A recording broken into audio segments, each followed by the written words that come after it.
goody. Look at that.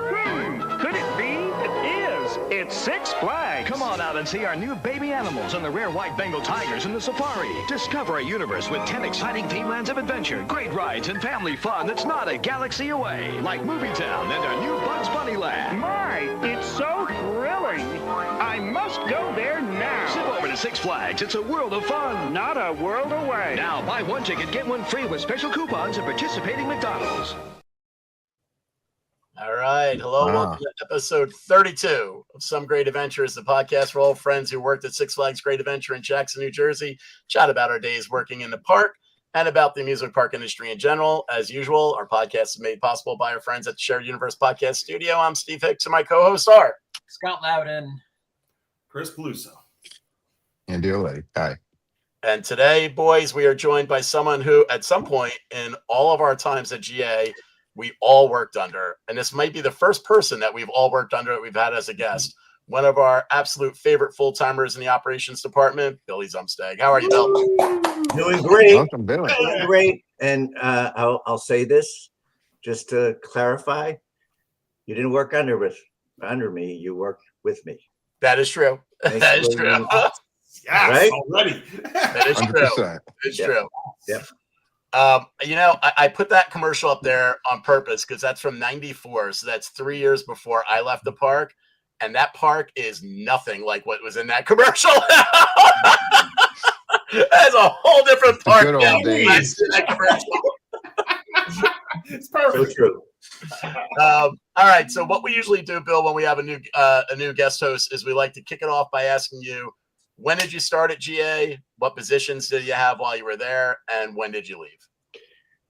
Wow. So I wrote it down. We did too. Not the only one who writes everything down. Yeah, we did it too when we had to go. I had to remember because I figured you were going to ask that question. So here's my history at Six Flags.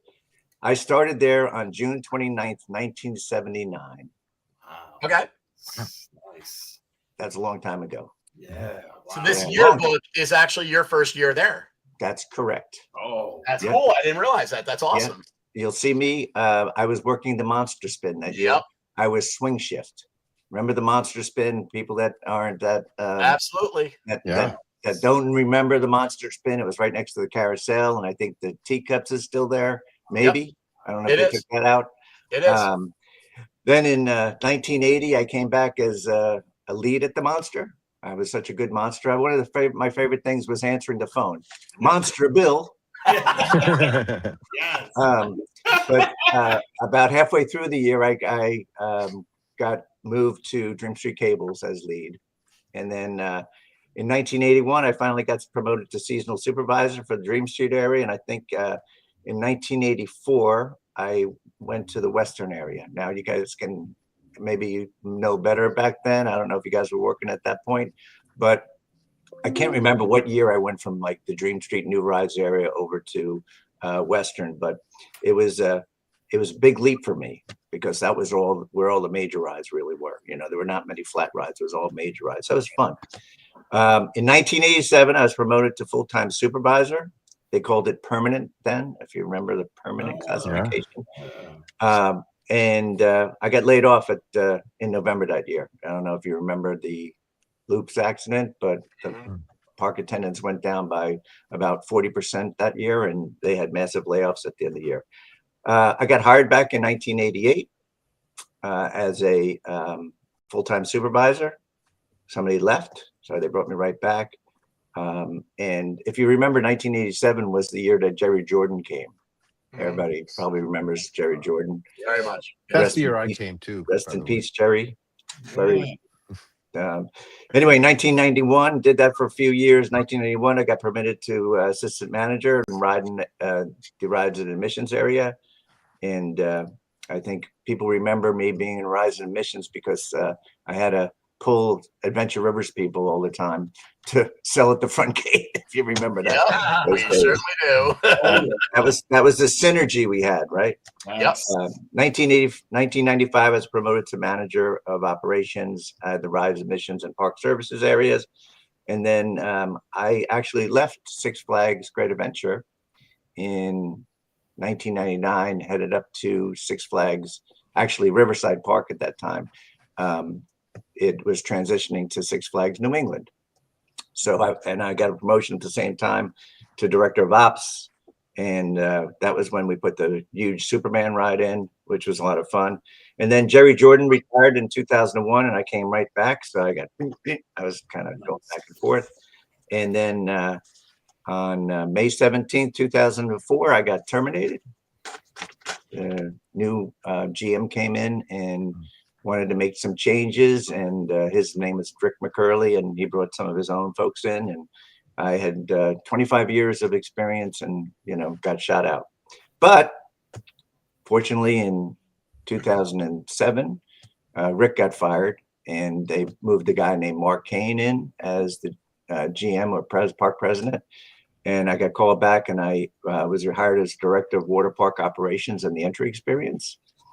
2010, there was a reduction in force. I got demoted to manager of water park operations, and I knew the writing was on the wall. And at the end of July of 2011, I was terminated once again, and then I moved to Florida. Wow. So an interesting history. I was fired by Six Flags 3 times. Wow. 3 times is a charm. One was a layoff. Second was what do you want to call it? There was a I'm going in a different direction mode. Yeah. Most of the directors got laid off at that point. And then 2011, I was running the water park, and I was not happy with the way things were going from a safety perspective and budgetary perspective, and that bit me in the ass. So life is too short. Yeah, for sure. Yeah. I think we all have kind of the same type of story there. Like when I left in 97, it was the same thing. If you remember, Andy and me both jumped over to games, and we both got full-time positions there. And then Denise downsized me at the end of 97. You gracefully brought me back over to let me work the hayride and finish out the year, which was the best way I could have went out, because it was like coming home with my people and going out that way. And then I got offered a possible full-time position in foods for the following year right then. And I was like, I saw the writing on the wall too. And I was like, with this merger, they're going to cut back all that staff, and I'm just going to be the first to go if I take another full-time position. So thankfully I didn't. I went into a different corporate world that I had no knowledge of. And here I still am in 20 some years later. But it was the same type of thing where I saw that writing and I was like, I think this is probably not a smart move for me. And I'm happy I didn't. I mean, to be honest with you. So Yeah, things just got so volatile in the 90s. It was almost like it hadn't changed in 20 years. And then from the 90s even still to today, it's just constant change, revolving change. doors there now. Absolutely. Well,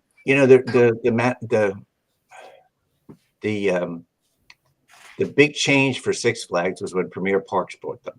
Yep. Right. In 19 whatever that was. I remember in 1998 they added the 30 new rides, or they said the war on lines and stuff. Yes. And if you remember correctly, well, you probably weren't in the budget meetings like I was, but they told me, here's some money for Medusa, and the rest you're gonna have to find with opening rides. So we had to go through a whole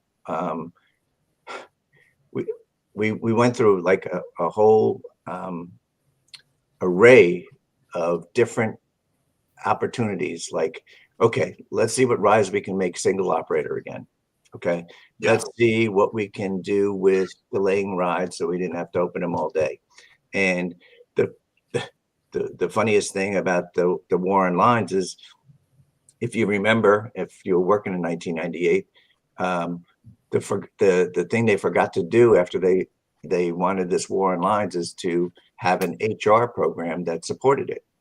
And I remember opening in May, and actually, I mean, it brought me to tears that we opened the park with more rides closed than open. We actually, instead of doing the ride status, the following rides are 10-7 for opening, we were doing the following rides are 10-8 for opening. Wow. Crazy. Wow. It was bad. It was bad, and the internationals hadn't shown up that year until, I don't know, probably mid-June. So it was all, anybody full time. Anybody was in school. Everybody was in high school still. Yeah. Yeah. Exactly. Yeah, that's one thing I don't think any of us were really there for. We were kind of when it first started, we were on our way out, was all the international staffing. Yep. Like that must have been like crazy to just get all those people in there and Yeah. And it was just it was interesting. I think it was interesting in the respect that I got to deal with a lot of different cultures that I had never experienced before, which took me to, learning which areas the people from different nationalities would be good at, right? Right. So we loved the Thai people. Thai people wanted to be trained effectively, and Rides had the best training program at that point. They tried putting the Thai people into games, and they were like, they were leaving, okay, because the training program wasn't where they wanted it to be, And remember when they came in when full-time operation just started, so you're rushing them through training. Yep. Okay, well, we didn't really do that in Rides. Well, we did it sometimes, but not. We really wanted to make sure that the people understood what they were doing. Yeah, and we had a lot of Europeans, I think, right? What's that? Like games was a lot of Europeans. Yeah, Polish. Yeah. I went through a whole. I got to be honest with you. When I ran the water park, I had a group of Romanians that we had for 2 years, and they were phenomenal. I mean, when I got let go in 2011, I actually took a few of them to New York City, after I got laid off, because I found, you find such great relationships with people. Oh, yeah. And, I always say that from a management perspective, if you take good care of your people, they'll take good care of you out there in the field. And they did. They took good care of us, and just like you guys. I mean, I appreciate seeing you guys after all these years. Be nice to have like some kind of a reunion. Yeah. To get together with the 90s people or the 80s people, just to kind of reflect, our lives. We lived our lives at Great Adventure. We did. Absolutely. I think all the time how profoundly my life was affected by my years working at Great Adventure. And still today, things I do every day in my job, I can see going back to the things I learned there. And I would have been a completely different person had I not spent those years there. Yeah, I think to me, if you can work in the theme park business, you can work in any business. Exactly. Absolutely. Yes. Absolutely. You have the the guest service experience, which sucks nowadays. Yeah. You have the experience on safety. Yep. That doesn't get trained very often at some of the parks. I have to admit that. I worked at Universal. I worked at Fun Spot America, which I just left recently. So I understand, what we gravitated to when it came to building the team. And I was really proud. One of my proudest achievements, is to see people I worked with do well in life. You guys were supervisors for so many years, and then you moved on, and that's great, because you know what? At the end of the day, you got to find your niche in business. Some people stay in the theme park business their whole life. I did most of my life, I would say, but it's not for everybody. It's true, but it's a good learning ground for everybody.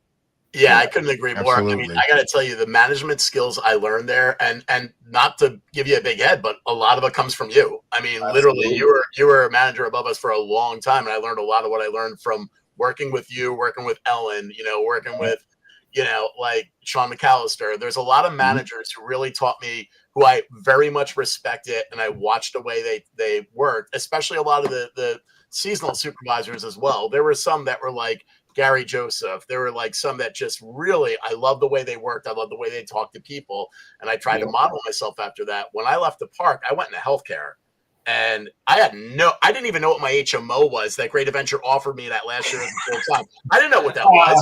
Now, all of a sudden, but the joke is within like right off the bat when I was getting hired in, they wanted to hire me as a supervisor because of my skills at Great Adventure, because of my management skills. I actually refused because I said, if I'm in charge of this group of people that are answering phone calls in healthcare, and I'm coming through the same training program they are, what's the difference between them and me, skill level? How are they transferring like things to me that I'm going to be able to handle? They're like, oh, through your management skills. I'm like, I still won't know more than them. So I came in on the phones, and I remember when I got hired in, and Scott was part of the hiring company. So it was funny. They were pushing me to take that position. I was like, no, I'll get promoted off the phones.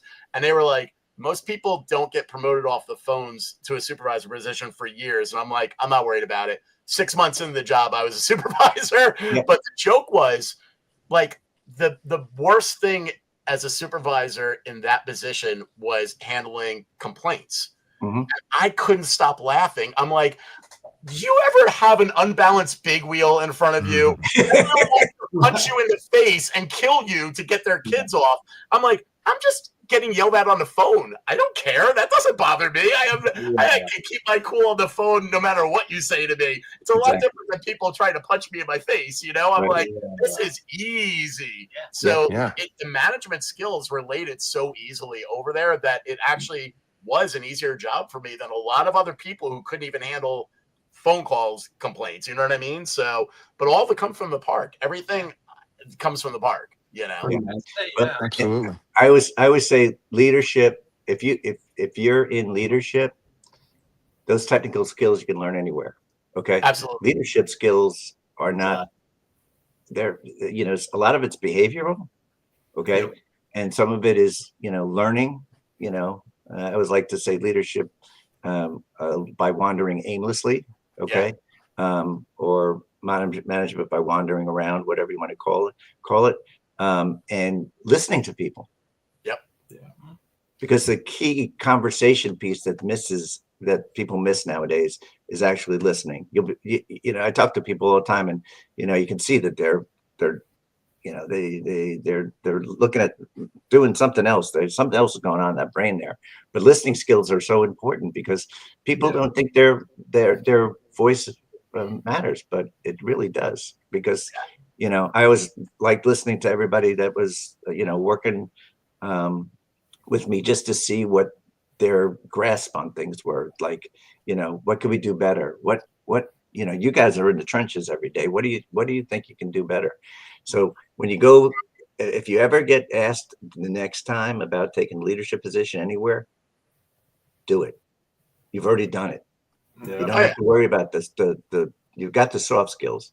Those hardware, those hard skills, they're easily learned. Okay. Yeah. No, like I had to check a box with college. No disrespect to college, but in order to get in the entertainment industry, I had to go to college. I checked that box.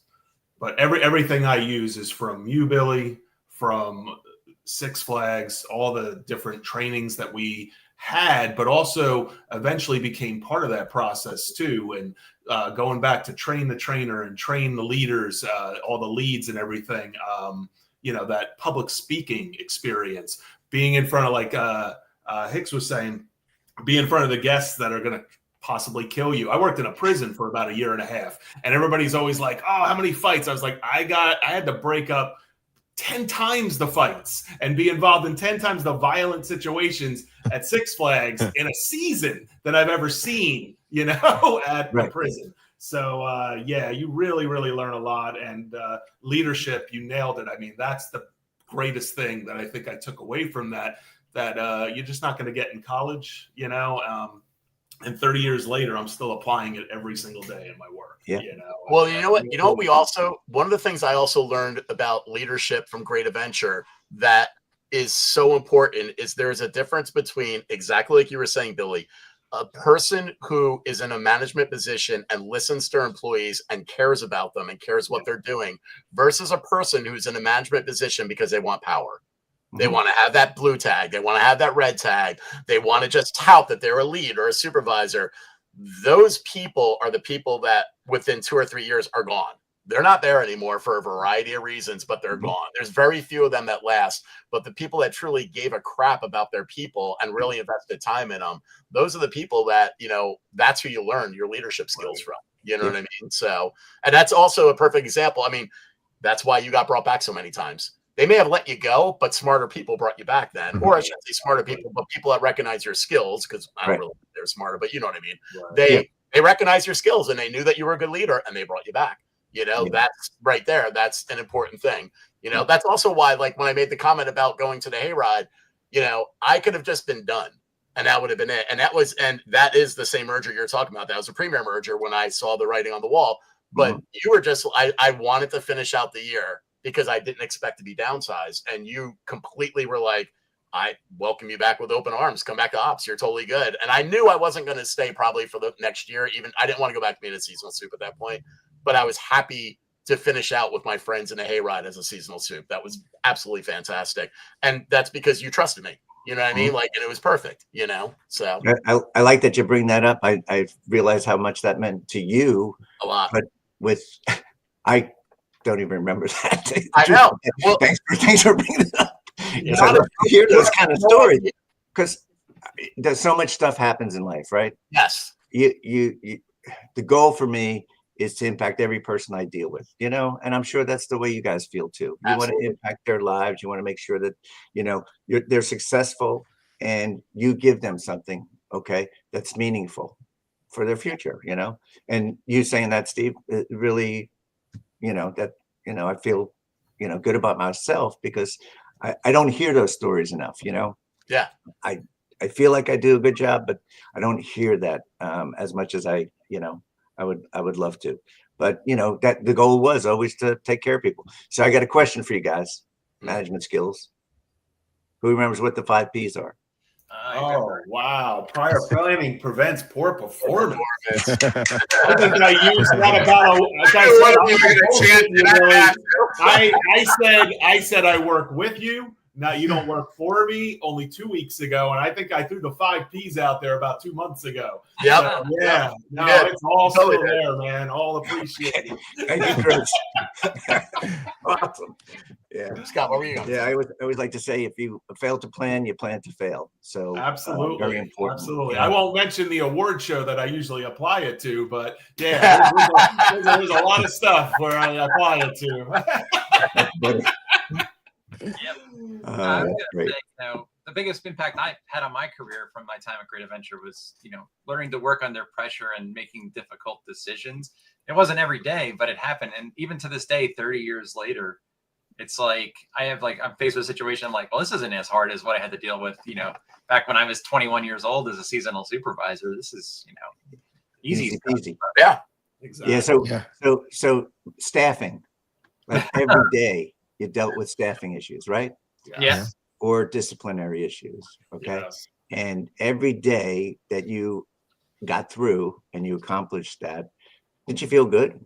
Yeah, absolutely. You know, you nailed another big one there too. That again, like I always offer to help.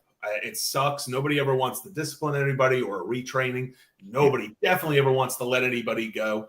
But it is a fact. It's something that happens in our business world, and we got unbelievable amount of experience in that. It's not as fun as it is, but so many people do not, and they dread it beyond belief. And I was just like, unfortunately, hundreds that we had to do.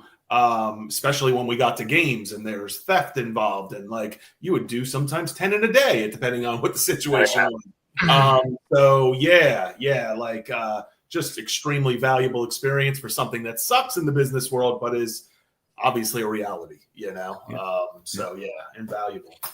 One of my favorite things was how I always felt, it really was like a big family, like we were part of a team, and the amount of responsibility that I felt or accountability or things that I was, given to handle at 17, 18 years old, it was just incredible. And I really feel that because of that, I was able to mature, at that age and really feel like we could accomplish anything. One of my favorite times at the park was always the night before opening day. Oh yeah. As a team, we always pull together. Like whatever needed to be done, like we're gonna get it done. Like I, Yeah. it might be 5 minutes before we open, but it's gonna get done. We're all gonna come together. We figure out what has, we have a plan in place, and we're gonna get that plan done. And that's something to today. I always look back on and feel pride in that. Yeah, and it's funny, Andy, you bring that up, and Billy, this just made me remember something too. The last year that I worked in rides as a seasonal soup before I jumped over with Andy to full time in games, you guys let us do, I did almost 48 straight hours the 2 nights before. I think I had like a 7-hour, you forced me to go home and sleep on the second to last night. The last night we worked until like, I want to say it was like 4 a.m. and, the park was opening at 10. And I remember going home and I was just done. And I fell asleep, and I was on this schedule to be a rotating person on day shift the next day. I woke up at like noon. I never slept in. I missed my alarm. I must have thrown it against a wall because it wasn't even near my bed. I woke up in a panic. I called the ops office. I think Chris Crane was still there. I think she's the one that answered. And I was like, I am so sorry. Let Billy know I'm on my way in. I overslept. And she starts laughing. She goes, Billy already left a message for you when you call in. He said, you're not needed today. You need to go back to bed. You literally told her that and knew that I must have overslept. And I remember just going, tell him I said thanks. And I went right back to bed. I was up for like another 8 hours, man. And I always thought that was such a cool thing, What year, that year, was that the year we put in the Looney Tunes shop? Was that year? I think it was the fountain year, but at least that was one of the worst ones. Those dirt mounds were there until like 4 in the morning still, and then they were gone. It was everything was always done though. That was what's amazing.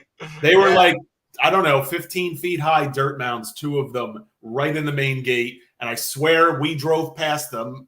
I think everybody on this call drove past them at like 3 or 4 in the morning. And they were still there. And then they were gone by 9 o'clock, I think. 8 o'clock, they were gone. Maintenance had to come in and get that bulldozer going.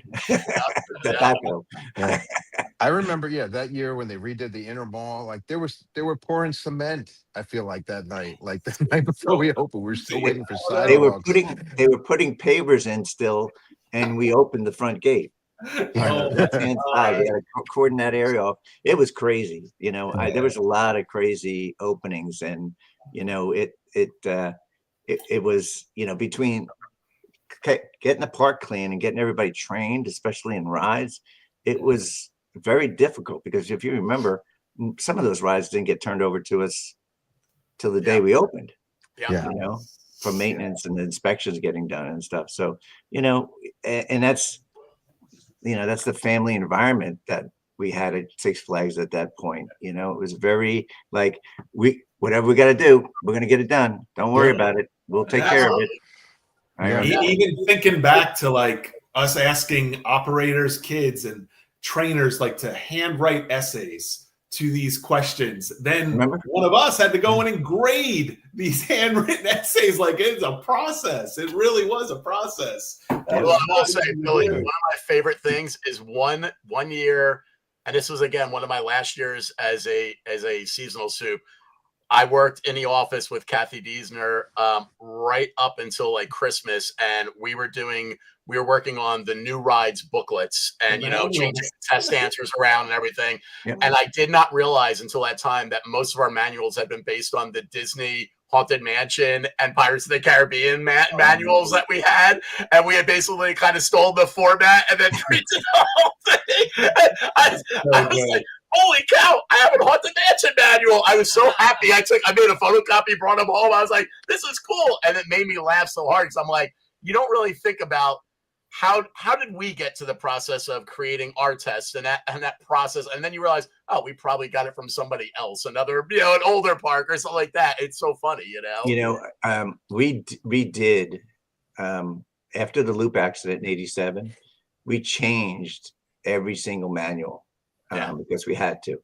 And that was before that, the tests were, based on, kind of experience. We when we did the SOPs, we also made the training program different. We did the checklist. Before that, we didn't have a checklist. Right. And, you know, that was the same year we put in the dispatch enable buttons on all the rides. So you had two people remember it was started with keys. Wow. I don't know if you remember that. I do. Keys, and the keys kept breaking and stuff. And then we finally went to push buttons. Anyway, but that in 1988, I guess we did it. We worked the whole winter to get that done. We brought some management in to help with us with doing that. And that became a standard for Six Flags. That's and awesome. if you look at all the other parks, like I work at all these parks now, Universal has the same kind of standard but they do 5 days of training for positions, because there's like 18 positions at each location. And then FunSpot also had the same checklist, which when I went there, I worked on and improving that. So it's just interesting to see what we were reactive, right? We were not proactive. We were reactive. We had a bad accident and we changed a lot of stuff. And, you know, moving forward, I think that helped us. And that's when we put in the area trainer program, if you remember. Oh, we remember. Scotty's still salty to this day. He wanted to be one, and somebody in this group made a comment in the year before it got eliminated, and Bob Hoban kind of agreed with it, and then the program got eliminated, so Scott never managed to get in there. And I'm not going to say who made the comment, but somebody might have made a comment that got eliminated. I was part of that first program. I think I was in the first group of area trainers. I was in the last, I think. Who was in your group, Andy? Who was in your group? Oh, John Fair, I think. Kenny Mount? Kenny Mount, yeah. Nice. I think there was only 3 or 4 of us at first. Well, I guess there was one per section. Yeah. Was it Kathy Deesner? 4 of us. And probably Kathy. Yeah. Kathy was an area trainer also back then. Yeah. Mm-hmm. It's funny. All these names that come to me is like, you know, now that I see your faces, all these memories are coming back. It's just amazing. Fantastic. My year as area trainer, it was me, Brian Mix, Dave Casey, Eric Conover, and Wally Dilks.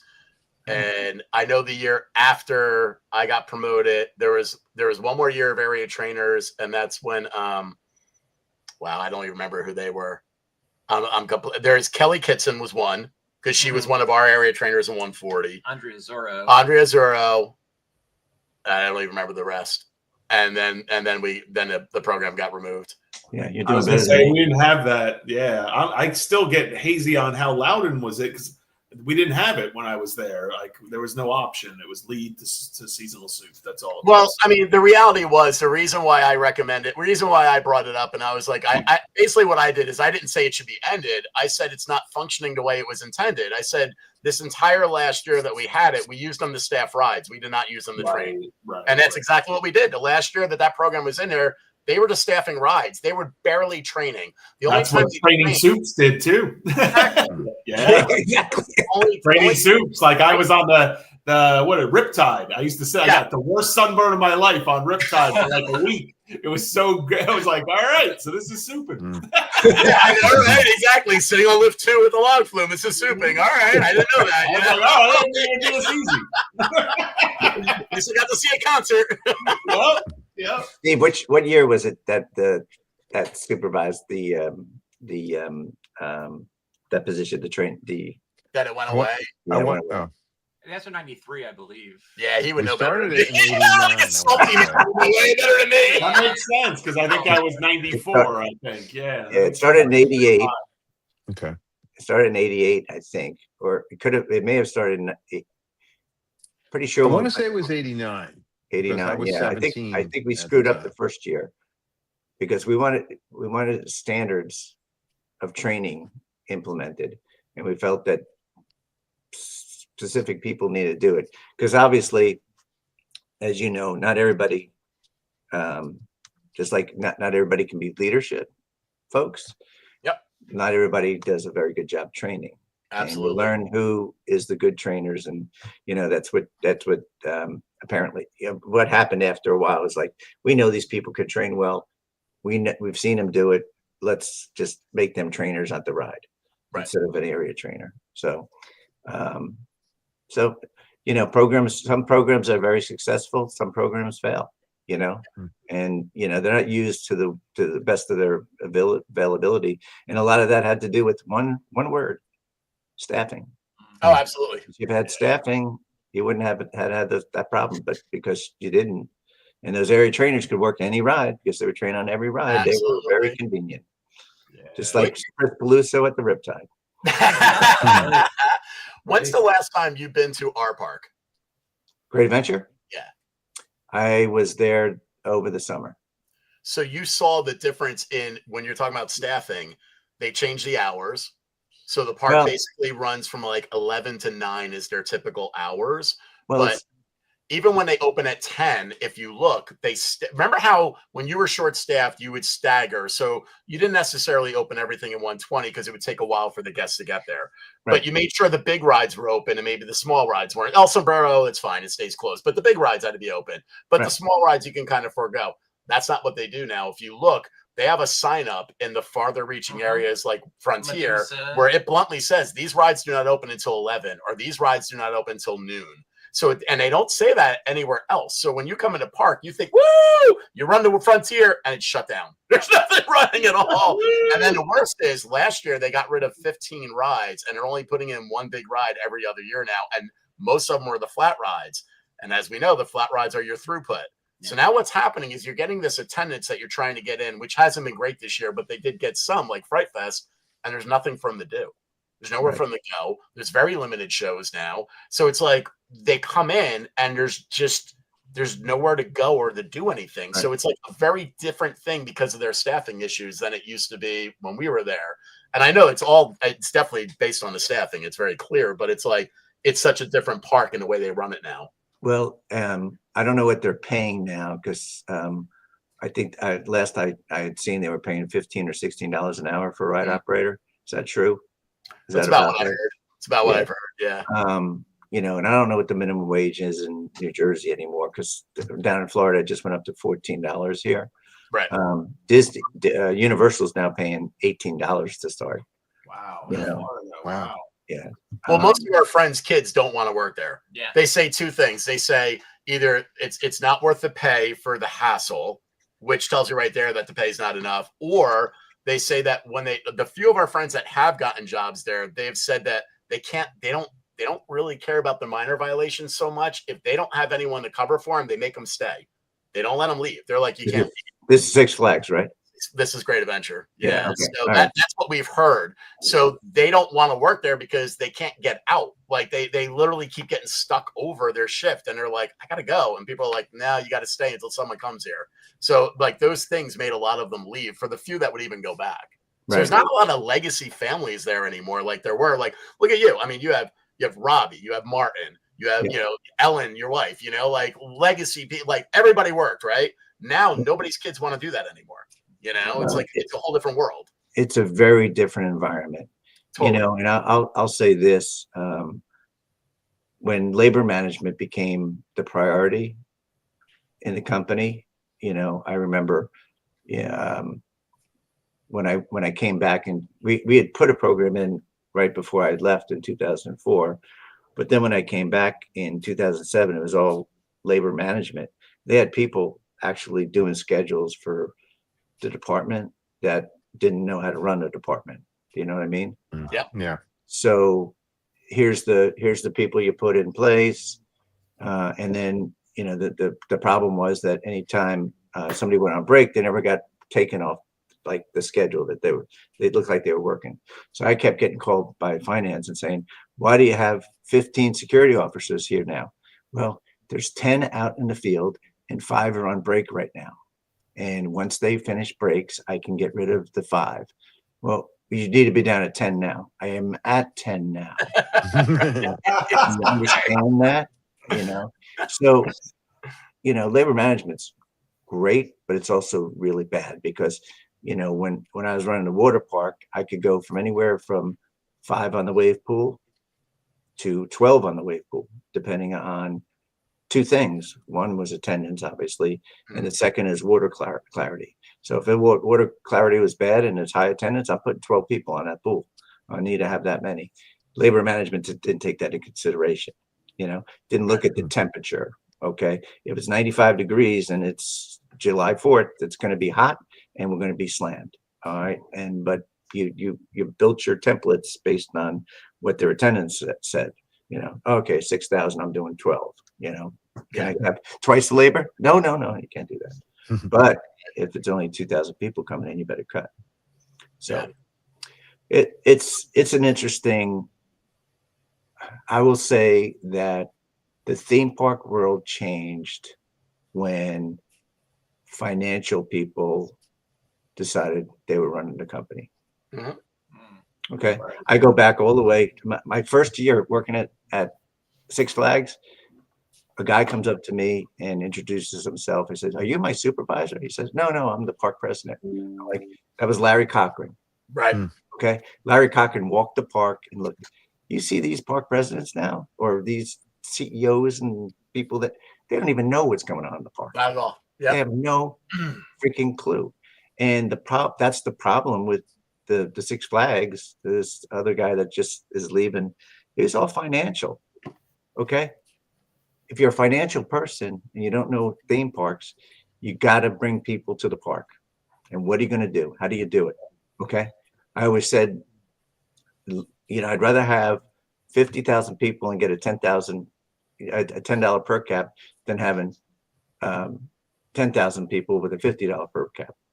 They're using just crazy numbers, right? But exactly. But yeah, they're all concentrating on the bottom line instead of the top line, right? Yeah, they don't care about the experience. Nothing. Yeah, I mean, look at what we had to do with capacity. Capacity was everything for us. I was just gonna say that. It was safety and then capacity, probably. I still wake up in a cold sweat, like my they don't even. There's not even there's no focus whatsoever. Never mind tracking it.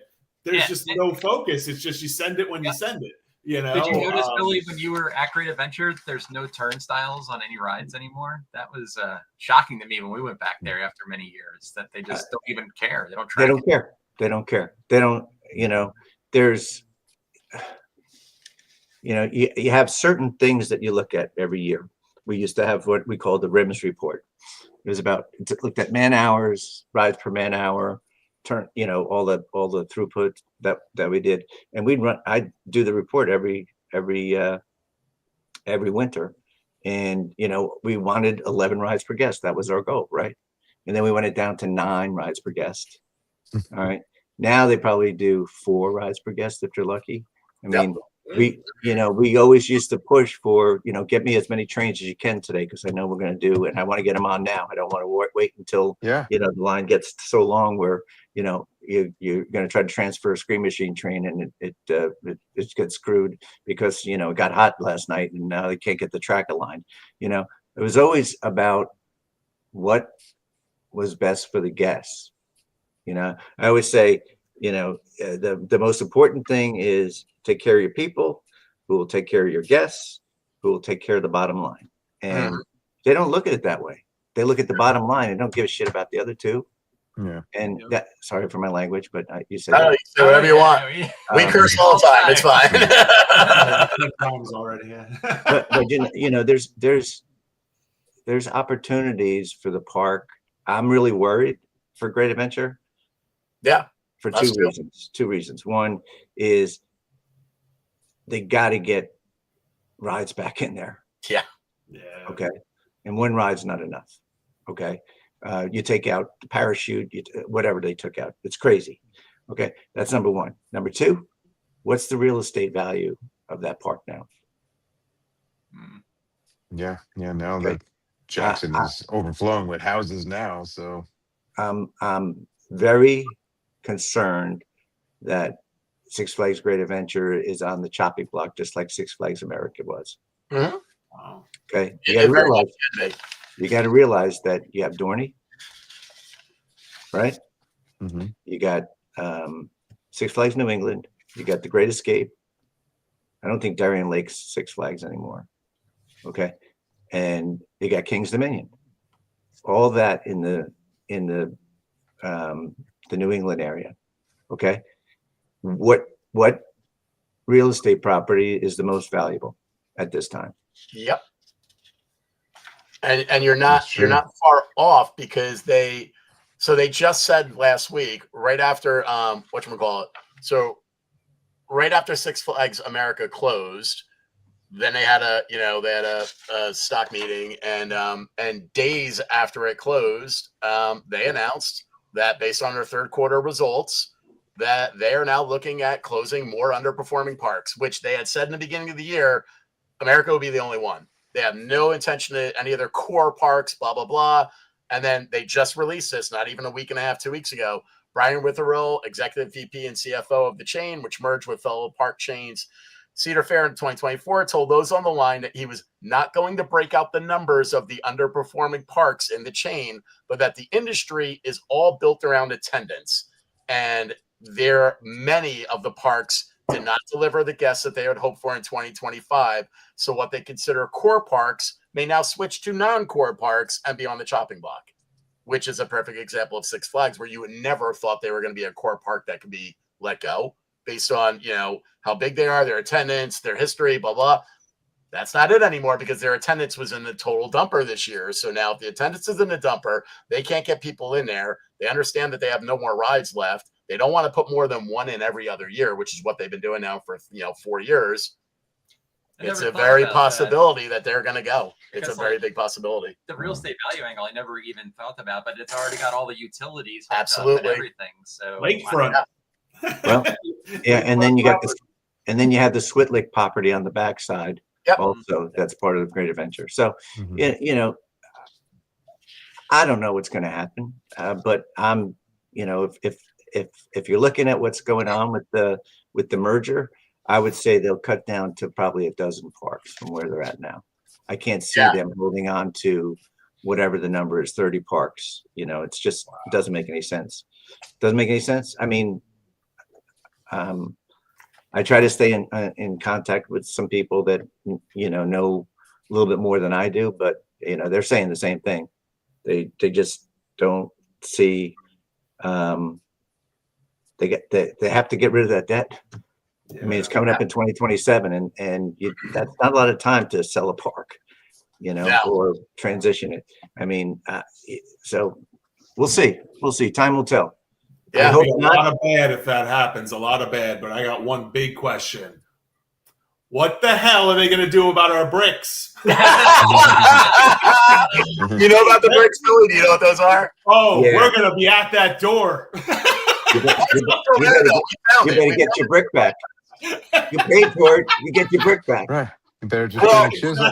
We know we're never going to get it back. So I actually, for a Christmas present for all of us, I got us the replicas of the bricks. So we always have our own. That's how Peluso has it.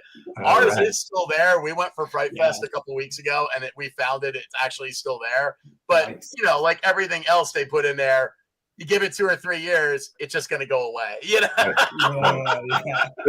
But here's the thing. Here's the thing, too. They got some assets at Six Flags America that they can transition to some of the parks. If I'm the smart one, take a bunch of those rides and bring them to Great Adventure. That's what everyone's wondering. Everyone's saying the same thing. They're like, now that park is closed, they can bring back the throughput rides. They should definitely be doing it.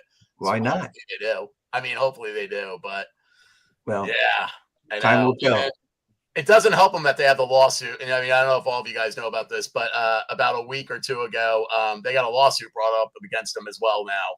And basically, the lawsuit, it's a federal class action lawsuit accusing Six Flags and its top executives of misleading investors about the deteriorating state of its amusement parks ahead of its merger last year with Cedar Fair.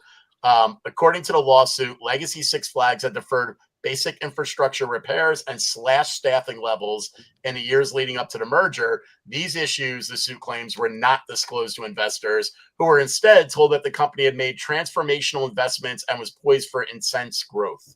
And it's not surprising that is coming out right on the heels of both Salim and Richard Zimmerman both stepping down. So it's like now even the management is stepping down because of the attendance issues and, everything going bad. So it's just such a ball of craziness. I can understand why Salim is getting out, because I think he's just in over his head. I'd say that. Yeah. And not the sharpest tack. Well, never mind. I know where you're going. But Richard Zimmerman is, a Cedar Fair executive that's been around for a long time. Right. And I think he's not stepping down because of that. I think he's stepping down because he can't stand the way the product's going. Yeah. And I can understand that because, I taught you something. Hopefully you remember this. Integrity is doing the right thing even when nobody's looking. Absolutely. No one's watching. I say that to my kid all the time. That's all. Zimmerman did his best in the year, but he had no control. Yeah. None. I think everybody, like I said, the operations people don't run the parks anymore. It's the financial people. And Right. once the financial people take ownership of the parks, they falter. Okay.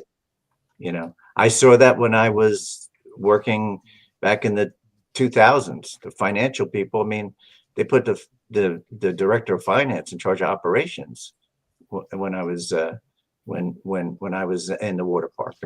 Come on. I'm so glad I was gone already. Honestly, so glad I was gone already. Unfortunately, that's the way a lot of industries are going. I see that in healthcare now. We complain all the time that administrators who've never even touched a patient are making all the decisions on what we do now. And once you start only concerning yourself with the bottom line and you forget about quality of the product, that's when everything is doomed. Yep. Yeah, It's true. it almost seems like the worst possible choice because their incentive is financial, not safety, and it seems like it's like the opposite of what you'd want the person in charge, focusing on. Well, theme park world, you even look at the Disneys and Universals of the world nowadays. They're all looking at the bottom line too. So it's not just Six Flags. It's not just the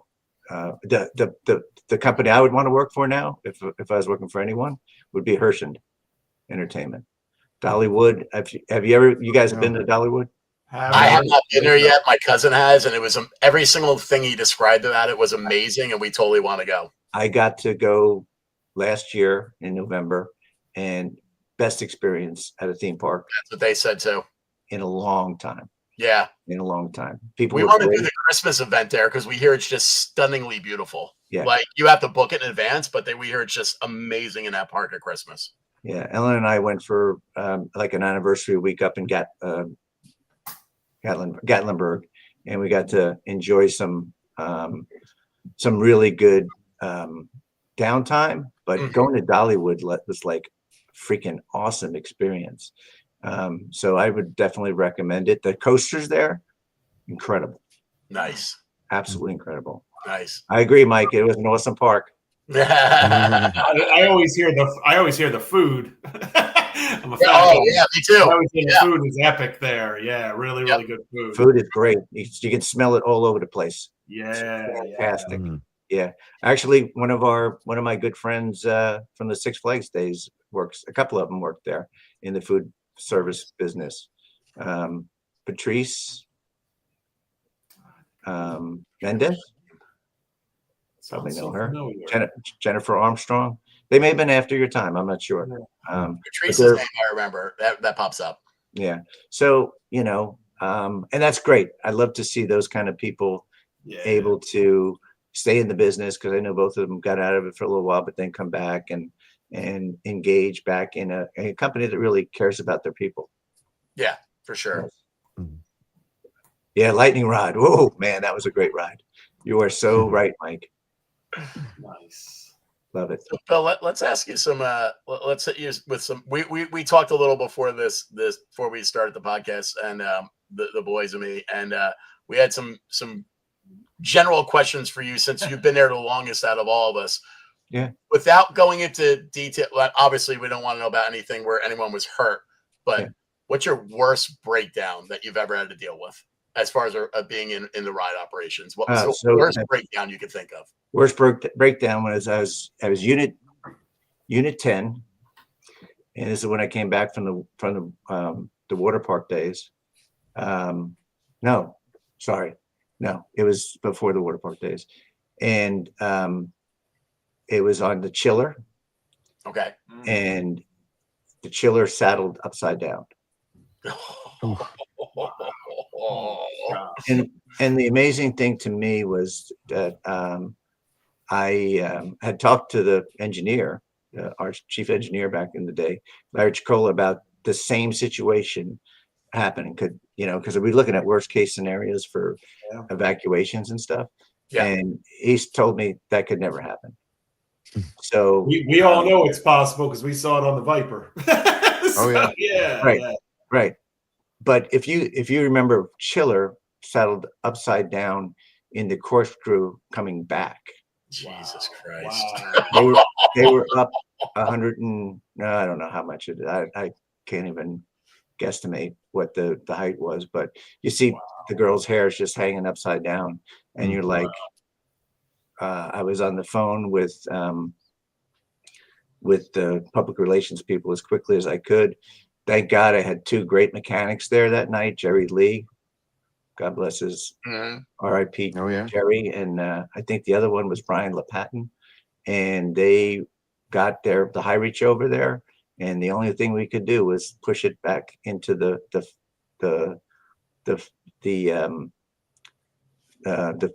flat area where the loop was, to get them down. And of course, they pushed it. We got it down because if you remember Chiller, if you release the manual lap bars, release it manually, everybody would fall. Right. So we had to get it down. So we did that and got everybody out, and we sent I think 2 people to the hospital. Most of them were for asthma patients issues. And then what I did is, I made sure that the people that were on the train got a supervisor with them the rest of the night to walk them around the park, and then gave me information on how the rest of their night was, so I could keep that as part of our log in case anybody went to legal. So thank God, that was probably my worst. That's scary as shit, because when they're upside down, you're now looking at a time limit. I was just going to say, how long did it take? Get them down. Yeah. How long do you remember roughly how long it took them to climb up there and get or get a cherry picker to push it over? Yeah, they got the cherry picker in the park pretty quickly because it's right by the maintenance shop. So as soon as it happened, they got it out there. I would say they weren't up there more than 10 minutes because that's amazing. Yeah. Because at the end of the day, we got it down before the choppers came from I think it was Channel 5 or something. Yeah, of course. Yeah, so they listen to those kind of things, and and they serve. So my first call was obviously to PR people, and then I called the park president, and we handled it, and I did that special thing for them, not just they had a freaking terrible situation. Okay, I refunded them all their tickets and let them stay in the park and all that stuff, but at the end of the day, that shouldn't have happened ever. Right. Our ride should never have stopped there. So that's my worst. That's pretty bad. That's pretty bad. How about just your guest complaints? What's your worst guest complaint that you had to deal with? Well, there's so many. I know. You know what's so funny, Billy? While you think about this, we've done a lot of these now. This is like the 30-second podcast we've done. So we've talked about a lot of this stuff endlessly at this point, amongst ourselves on the podcast. And we always laugh about how 99% of the time, no matter how bad it was, like this person could have been caught in an unbalanced big wheel that circled for a good 3 to 5 minutes before we could get there to slow it and stop it with the key. You know what I mean? And kind of start rebalancing it. And all you had to do was just call games and give them that giant fucking Tweety, and they were fine. Something about those powder blue pajamas on that Tweety. I don't know. Just cured everything. Just cured everything. I don't know. God bless that Tweety. All right. I'm going to go back to my early days. Okay. This is a bad one. Okay. So I get a call over to the mine train. Height restriction issue. Okay. So go over to talk to the guy that we're running 3 trains at the point. So we obviously set up, and the guy has his kid, and he's like 42 inches tall. He says, "I don't care. I'm taking my kid on." He had been drinking a lot, I would say, and he was very belligerent. Wouldn't get out of the train. I called the duty manager, who was Bob Hoban that night, over. Got him out of the train. I got him out of the train finally. Hoban gets there, and he's talking to him, and all of a sudden, the guy starts fighting us. I mean, literally fighting. Hoban got hit in the face. We had the non-breakable ties on at that point. Yeah. He grabbed me by the tie and started choking me. Okay, and then I called the 999, and security came and everything. But that was like for a height restriction to show to have his kid see that, him doing that just was embarrassing. But I just couldn't believe it. Hoban, we pressed charges against the guy. Hoban got a black eye from it. Matter of fact, one of the mine train operator got bitten by the guy. What? Yeah. Yeah. Helen Brinkley. So it was a terrible situation. Okay. I will say that one of the worst complaints I had to deal with was, I don't remember, the New Kids on the Block. Oh, I remember that Yeah. very well. It was a crazy night. Yep. Yeah. So I'm up in guest relations. Actually, it's not the worst. It's the best guest relations I've ever seen done by a member of marketing. So we had sold out the concert. Everybody was lined up and everything. And if you remember, it was a rainy day, right? It was a lousy day. So the lady's like, "I brought my kid in here." She's a guest relations complaint. "I'm going to take him to the concert." And she's arguing with us, arguing. And then Bob Hohenstein, who was the marketing manager at that point, he comes over and says, "Lady, you're not going in." "Yes, I am. Yes, I am." "Lady, you're not going in, and you're a fucking idiot." It was freaking awesome. I went, "We're not worthy, Bob. We're not worthy." That's awesome. Ellen and I were there. Both of us were there because it was such a debacle. What a debacle! Oh my God, that's fantastic. I can remember remember that night, Billy. The plan to have people wait in line from 10 o'clock in the morning is like, what are you doing? It was bad. I'll was never like, forget no, that night. we So as can't you do said, this. it was raining, so Mine Train was closed. So you came over and you grabbed our staff, and we went following you around the back of the arena. And we know where exactly we were going with you, and we got them back. And you said, "Here's what we're gonna do. You're all gonna stand in there and lock your elbows together. We're gonna stand in the front of the crowd and just walk forward a little bit to keep people off of the wall." I was part of it. That's where I got my all leg right. smashed. I'll Yep. never forget to see when we came out from the tunnel that went under the stage in the arena, and that thing opened, and the sea of people there. I was literally terrified at that point. And we had to lock arms and push back 10,000 15-year-old girls. Yeah, it's crazy. Yeah, Crazy. that was a crazy night. Yeah. So, those are a couple of guest complaints. I mean, there's so many of them. I had to deal with so many guests with disability complaints. Oh, yeah. Especially when we changed our policy to make them wait at the exit. Is just I don't know if you remember the Rapids thing when we told people they couldn't wear flip-flops. Oh yeah. Oh yeah. Well, you remember it well. So it's hard to. I mean, but at the same time, I had so many guest compliments, about staff and stuff that I'd love to hear and take into, so, and one of the worst times in the park is when I heard from the guest relations area, it says, "Mr. Zumsteg, Mr. Zumsteg." Do you remember Flumy? Yeah, Jay Stoller.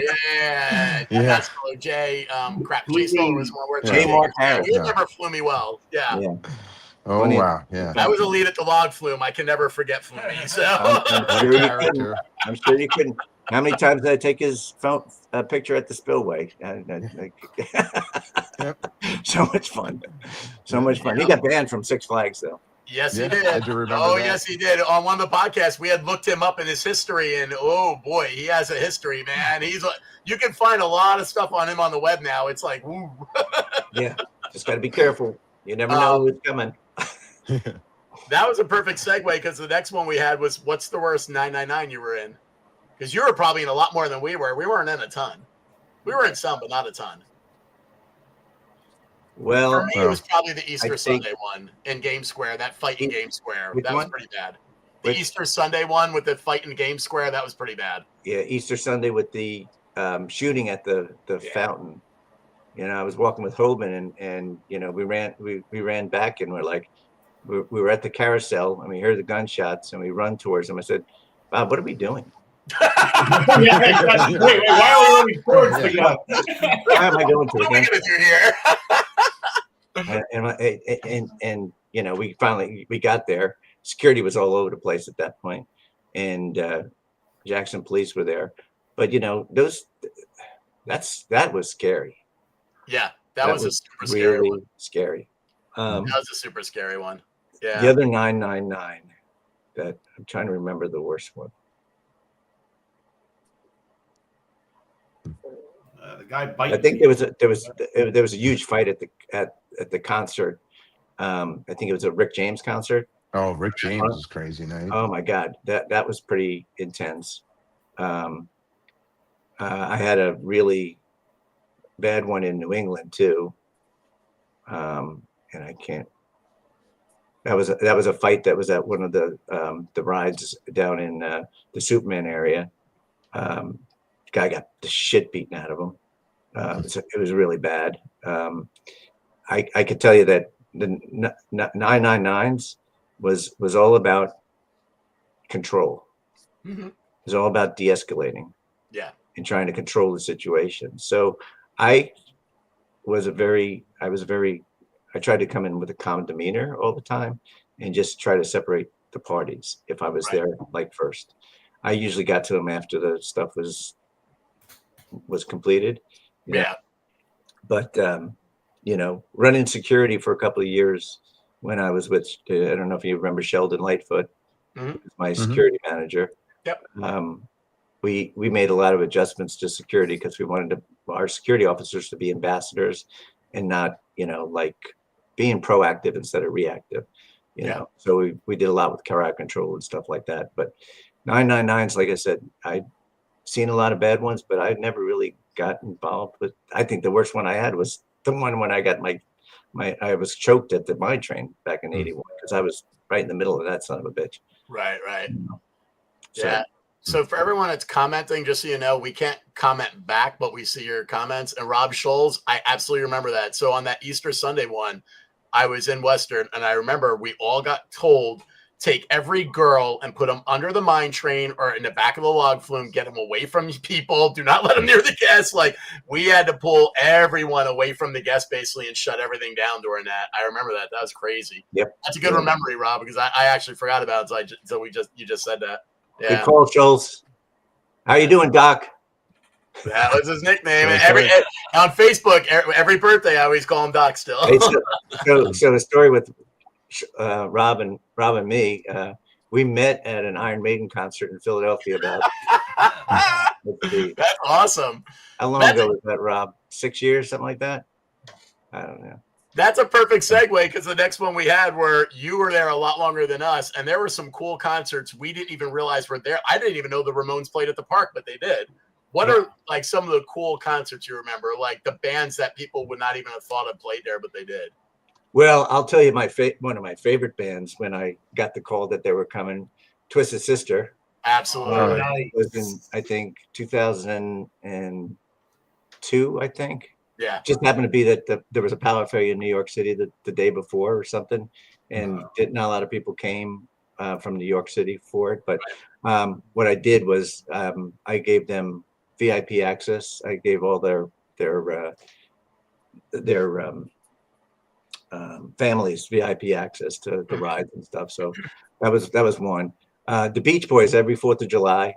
I did that for many years. Yeah. And those were absolutely fantastic. I mentioned the Rick James concert, which was amazing.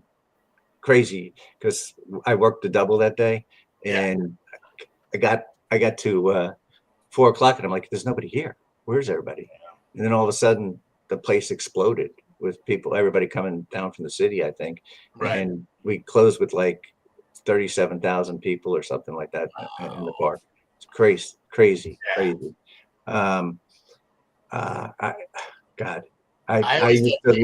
used to love when Southside Johnny played at the park. That was way back in the days where we had grad nights and stuff like that. Yep. 38 Special was there. I remember them. There was a concert that happened in, I think, early 2000s was REO Speedwagon and Foreigner. Great show.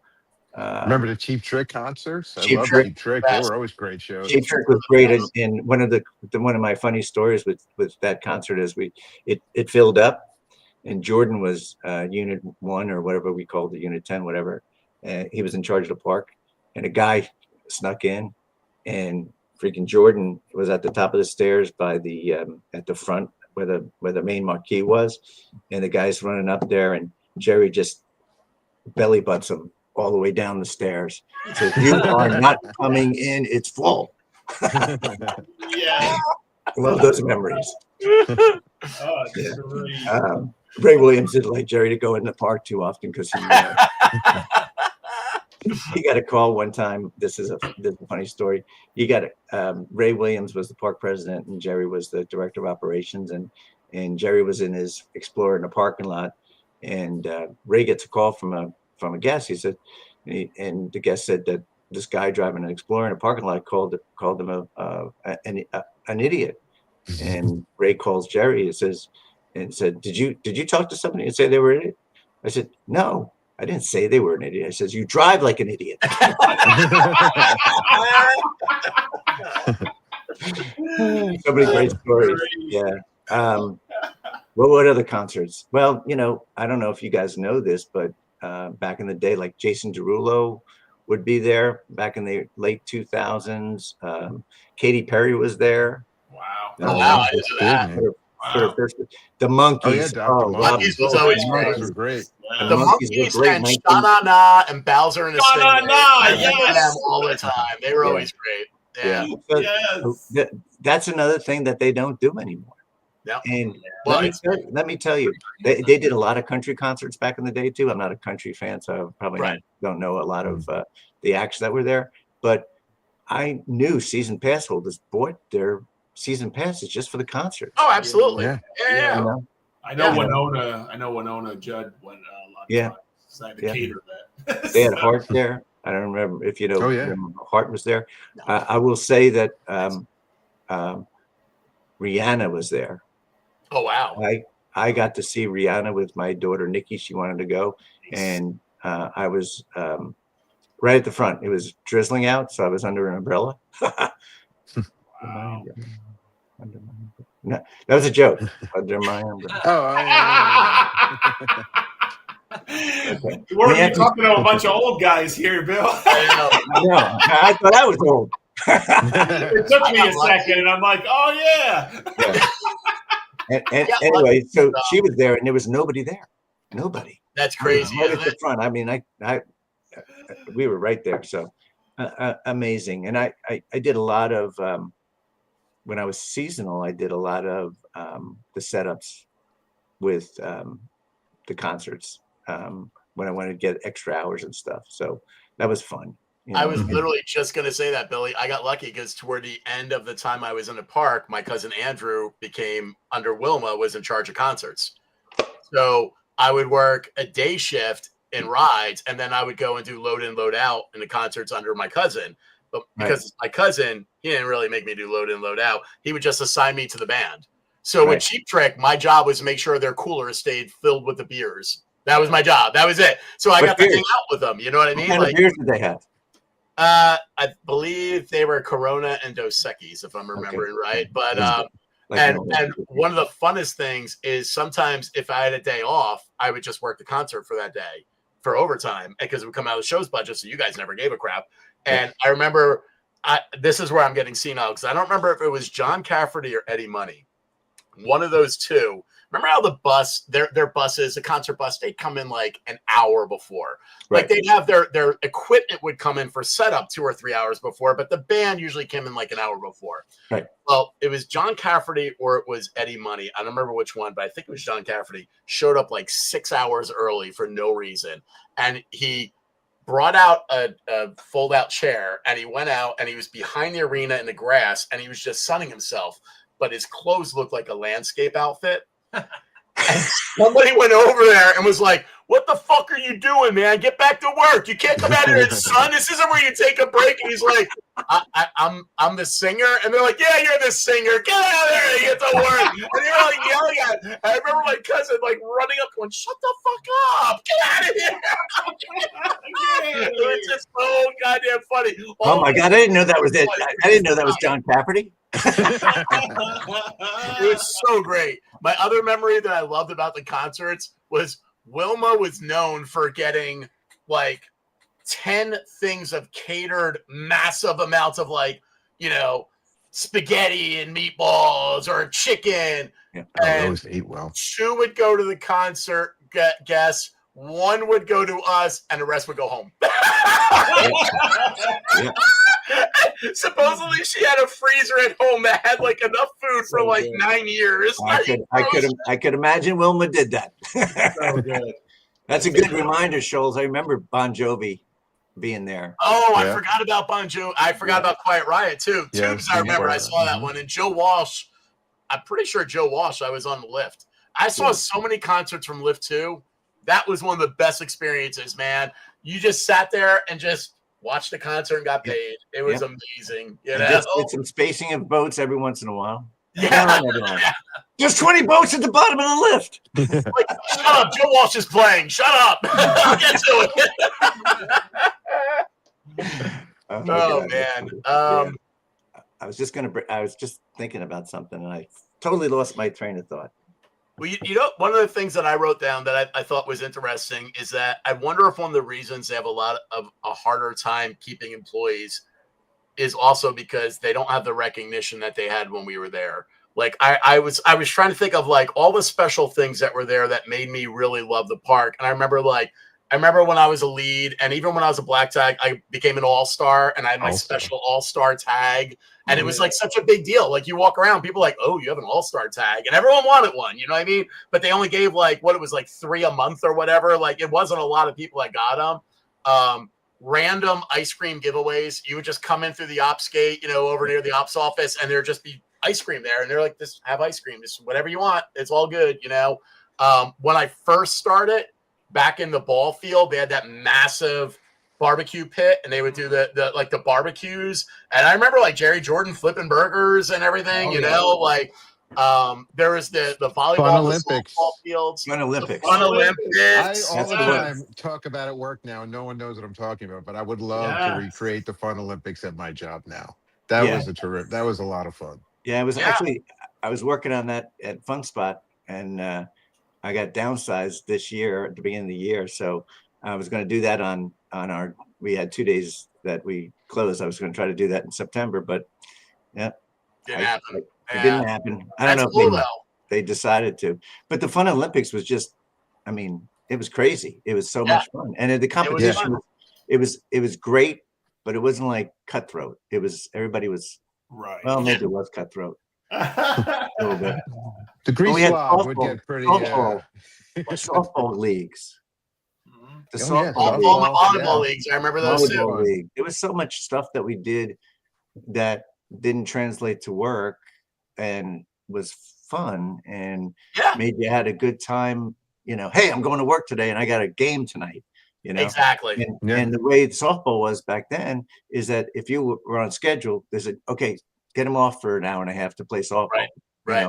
It was that meaningful for everybody. And that waned over time. But there were so many fun.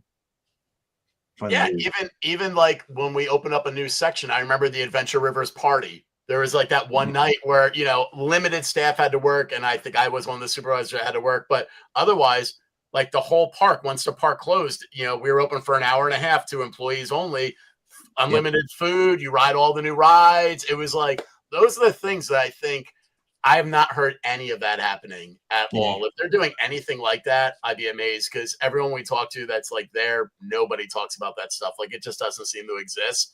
And that's the type of stuff that made us like so loyal to that place too. Like, and like you said, we lived there. A lot of us, if you gave us overtime, we took it.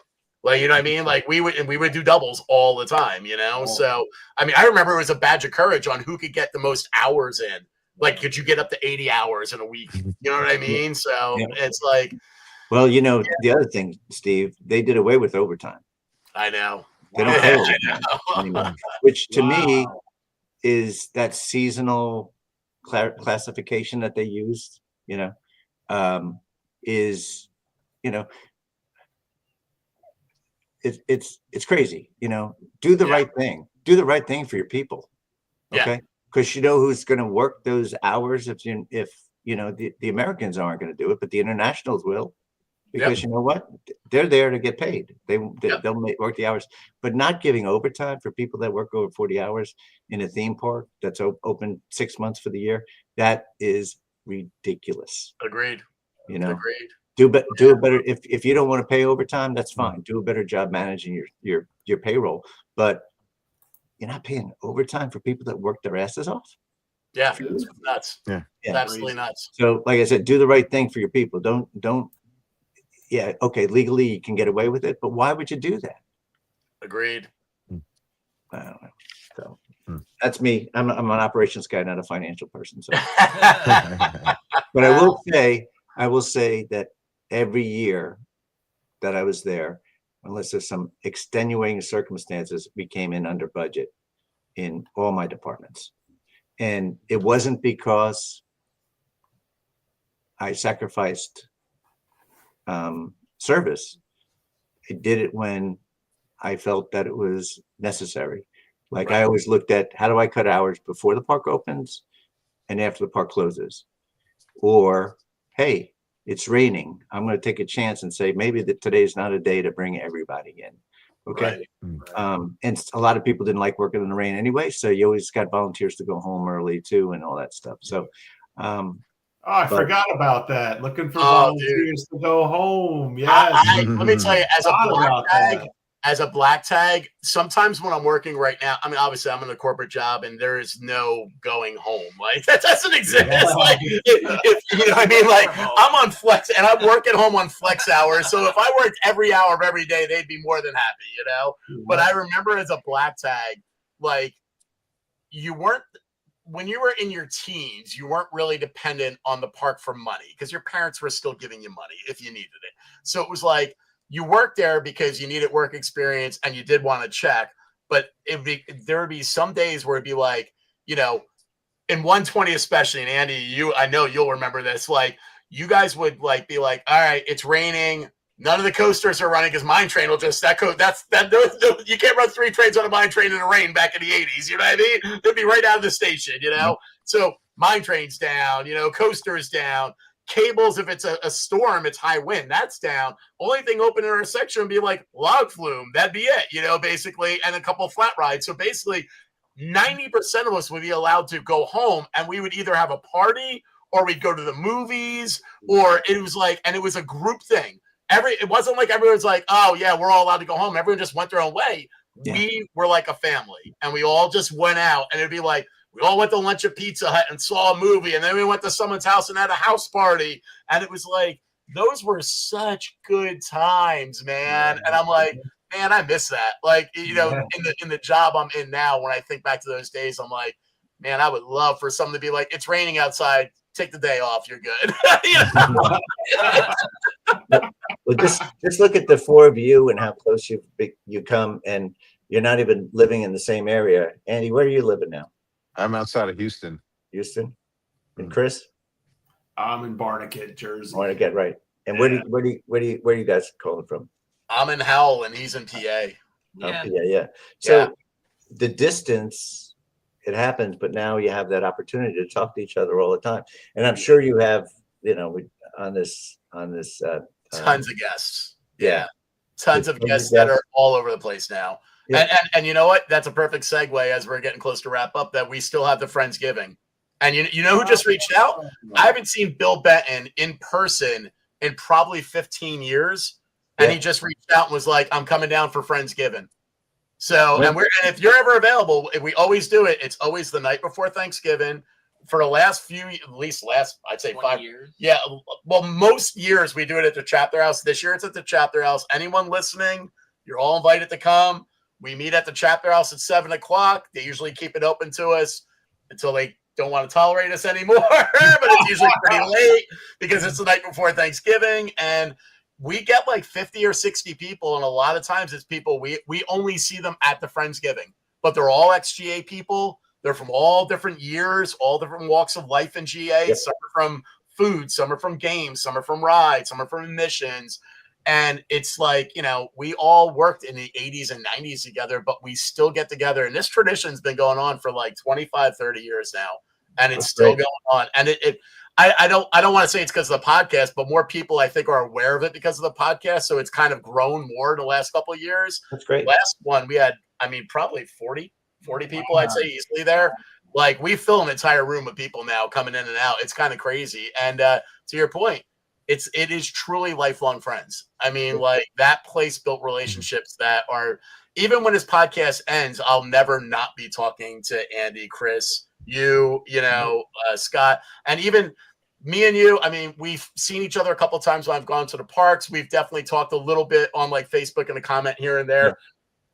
But it's like it's literally like I just saw you in the ops office yesterday. It's so true. Yeah. You know what I mean? Mm-hmm. Like time doesn't change for us because we've all been together for so long and we had such a good time together, Yeah. Well, that's when you talked about the family environment. That's what the family environment's all about, right? Absolutely. Yeah, absolutely. My best friend, Walter Simon. I don't know if you know Walter. Oh, wow. Yeah. Walter, yeah. So, I live down here. I still talk to him, not as often as I probably should, but when we get to meet each other, it's like we just, absolutely happened the other day, I got two friends that I used to work with and when I was on the Sky Ride in 1981 that I go visit in New Jersey every once in a while. Rick Molnar and Wayne Moser. One was my co-lead, my assistant lead at the cable, and the other one was the lead at the Roundup. And those memories, those people,